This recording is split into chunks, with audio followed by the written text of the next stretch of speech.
Assalamualaikum teman-teman, kabar hari ini dari Gaza. Jangan skip dulu video ini jika kalian masih peduli sama saudara-saudara kita di Gaza, Palestina. Krisis kemanusiaan di jalur Gaza semakin memburuk teman-teman. Serangan yang terus berlanjut dari Israel menghancurkan banyak sumber air. Akibatnya teman-teman, warga Gaza kekurangan air minum, lingkungan makin tercemar, dan kesehatan mereka terancam. Angkanya bikin miris teman-teman, 75% infrastruktur air di Gaza rusak sejak Oktober 2023. 720 sumur air hancur total dan tidak bisa digunakan. Dan 112 titik pengisian air juga ikut dihancurkan. Hasbunallahu wa ni'mal wakil. Pada bulan Oktober lalu, teman-teman, pemerintah kota Gaza mengirim seruan darurat. Mereka meminta bantuan seluruh lembaga internasional dan kemanusiaan karena krisis air ini nggak bisa ditunda. Biaya yang dibutuhkan juga sangat besar, teman-teman. Sekitar 170 juta dolar diperlukan untuk membangun kembali infrastruktur air.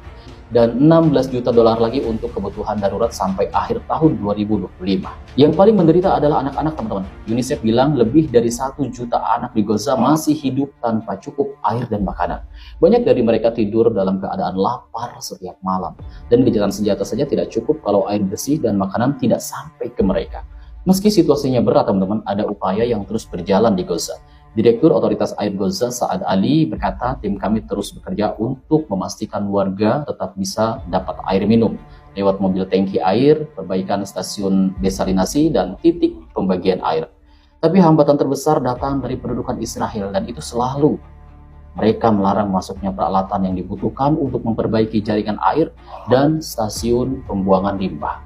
Jadi teman-teman, kerja di lapangan jauh lebih sulit di saat hasbunallahu ni'mal wakil. Bahkan teman-teman, otoritas air Gaza juga sudah siapkan rencana darurat. 12 sumur air sudah dioperasikan, 7 diantaranya ada di kota Gaza di wilayah utara, 500 sumur disetujui dan 3 stasiun desalinasi sedang dibangun di selatan. 800 sumur lagi disiapkan untuk memenuhi kebutuhan air warga. Teman-teman, Gaza bukan hanya butuh gencatan senjata permanen, mereka butuh air, makanan, dan kehidupan yang lain. Tugas kita saat ini terus peduli dan terus bersuara untuk mereka. Yang bisa membantu dengan sebagian harta, silahkan bantu. Jika tidak bisa, maka teruslah bersuara, baik itu melalui sosial media atau doa.